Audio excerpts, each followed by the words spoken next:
Hello, I'm Clay Baker and this is Motonexus. Today's project on this 1986 Honda CT110 or Trail 110 is to take a look at the ignition timing.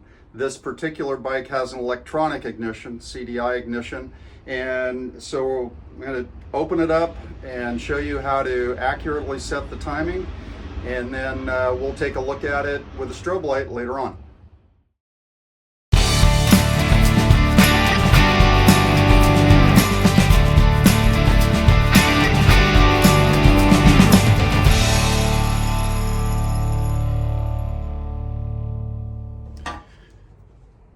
All right, we're over on the left side of the bike, and what we're going to do is take off the valve tappet cover, the CDI ignition cover. You may have a points ignition. This one is an electronic ignition, so we're focused on that today. And then we want to see the fire and top dead center mark, which is through this viewport, and we'll crank the motor through this port here with a 19mm socket. So let's go ahead and take off this cover. JIS screwdriver so we don't muck anything up.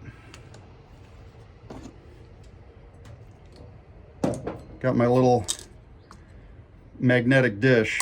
These are real cheap at Harbor Freight. I keep a bunch of them around.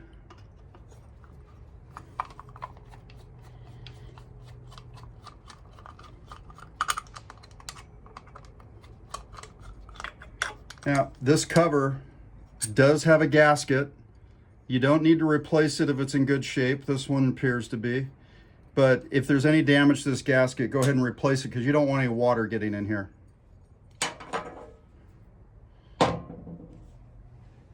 And then we'll use a 17mm socket to take off the valve cover tap.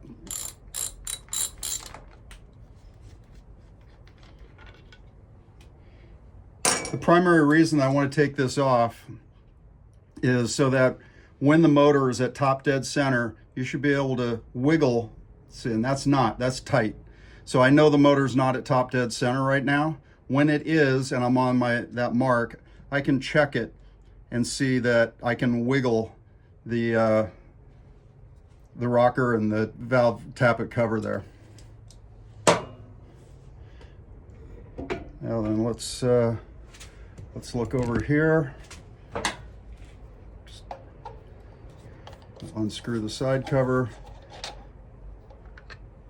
If you're careful and you don't crank these in real hard, you won't end up with a cover that's all torn up like this. This is not an ideal tool to remove this with. If this is real tight, we need something much wider, but this is what I have, and mine is not tight, but somebody mucked it up in the past. So I'll probably replace that so I don't end up tearing that out in the future. All right, now we can see inside to see the rotor come around with the marks on it for top dead center. We're going to turn the motor, the crank counterclockwise, the direction of movement with a 19mm socket. All right, so we can see that the motor is now at top dead center. And when we check the valve, we can see and you can hear that it's loose. When I turn this socket counterclockwise to my left, what I'm looking to do is align this line on the pulse generator with this line on the armature head. You can see there's no line over here, right? So getting these two perfectly aligned is where you'll get an exact firing. If they're not perfectly aligned, we'll just loosen the back plate, give it a slight adjustment to get it where it belongs. So let's do that now. What we're looking to do is align the firing mark with that pointer at the top. So I'm going to try to hold the camera here steady so that you can see what's going on.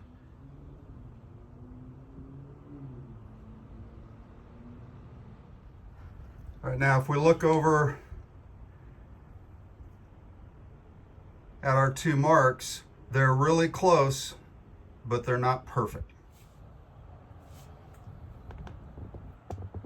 All right, so we got a good view of the ignition timing and these two marks here. I'm just going to loosen up the 2 screws that hold the back plate.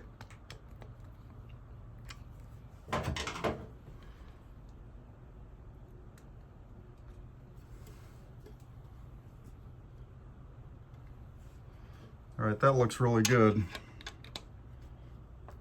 So let's tighten these up a little bit each side.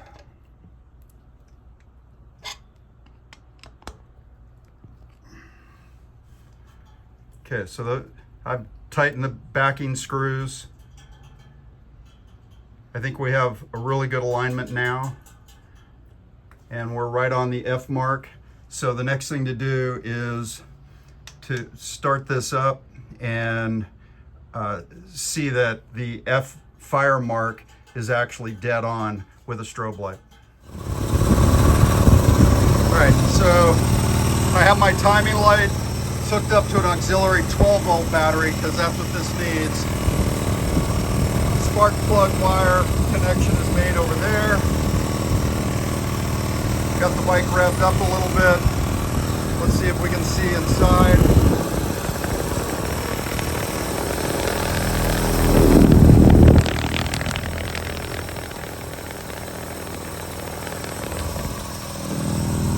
So that's all there was to adjusting the electronic ignition. A lot less work than a points-based system. The bike now starts easily with 1 kick. It hits the fire mark perfectly. The biggest challenge I had was trying to show all of you on camera with the strobe how it was actually hitting the fire mark while it was running, and also trying to get the throttle up to the correct speed and all those sorts of things to see how it ran through the advance mark. So I'm gonna take it out for a test right now, just make sure everything's okay. But that wraps it up for adjusting the CDI or electronic ignition on our Honda CT110. Thank you. If this helped you in any way, please click the like button, subscribe to the channel. It helps us out so much. I just enjoy making these videos, and if there's anything you'd like me to make a video about on this bike or some other bike that maybe I have access to, please let us know in the comments. I read them all, and I'll get back to you as soon as I can.